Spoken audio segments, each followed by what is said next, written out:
শপথ গ্রহণের পর প্রথম রাষ্ট্রীয় সফর কোথায় করবেন তারেক রহমান? ভারত নাকি পাকিস্তান? দক্ষিণ এশিয়ার কূটনৈতিক অঙ্গনে যখন এই প্রশ্ন নিয়ে ঝড় বইছিল, ঠিক তখনই এক অভাবনীয় মাস্টার স্ট্রোক দিলেন বাংলাদেশের নতুন প্রধানমন্ত্রী।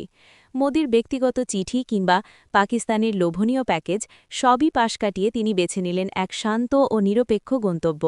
আজ আমরা জানব তারেক রহমানের এই সাহসী ও কৌশলী সিদ্ধান্তের নেপথ্য কাহিনী। মূল ঘটনা: কূটনৈতিক চাল। ভারত ও পাকিস্তান উভয় দেশই তারেক রহমানকে তাদের দেশে প্রথম সফরে পেতে মরিয়াছিল। যে কোনো একটি দেশকে আগে বেছে নিলে অন্য দেশের সাথে সম্পর্কের ভারসাম্য নষ্ট হওয়ার একটি ভূ-রাজনৈতিক ঝুঁকি তৈরি হতো। দিল্লি গেলে মনে হতো বাংলাদেশ ভারতের বলয়েই রয়ে গেল, আর পাকিস্তান গেলে শুরুতেই ভারতের সাথে তিক্ততা তৈরি হওয়ার আশঙ্কা ছিল। কিন্তু তারেক রহমান সেই ফাঁদে পা দিলেন না। পররাষ্ট্রমন্ত্রী ড খালিলুর রহমানের সাথে পরামর্শ করে তিনি এমন এক পথ বেছে নিলেন যা একই সাথে স্বাধীন পররাষ্ট্রনীতির পরিচয় দেয় এবং কূটনৈতিকভাবে শতভাগ নিরাপদ। ভুটানকে বেছে নেওয়ার কারণ। ভুটানকে বেছে নেওয়ার পেছনে রয়েছে ঐতিহাসিক এবং কৌশলগত কারণ। মনে রাখতে হবে, ১৯৭১ সালে স্বাধীন বাংলাদেশকে প্রথম স্বীকৃতি দেওয়া দেশ ছিল এই ভুটান। এছাড়া তারেক রহমানের শপথ অনুষ্ঠানেও ভুটানের প্রধানমন্ত্রী দাশো শেরিং তবগে উপস্থিত ছিলেন এবং তাকে উষ্ণ আমন্ত্রণ জানিয়েছিলেন।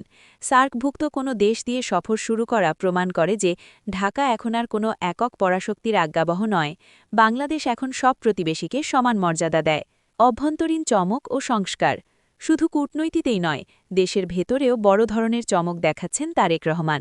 দায়িত্ব নেবার পরপরই তিনি এমপিদের শুল্কমুক্ত গাড়ি ও সরকারি প্লট নেওয়ার দীর্ঘদিনের বিতর্কিত রীতি বাতিল করেছেন। পাশাপাশি মন্ত্রীদের অতিরিক্ত খরচ কমানোর কড়া নির্দেশ দিয়েছেন, যা সাধারণ মানুষের কাছে ব্যাপকভাবে প্রশংসিত হয়েছে। উপসংহার: চূড়ান্ত বার্তা।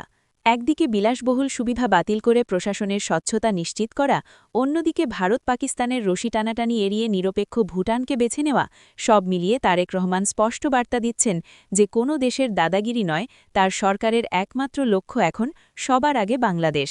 তারেক রহমানের এই কূটনৈতিক সিদ্ধান্তকে আপনি কিভাবে দেখছেন? আপনার মতামত কমেন্টে জানান।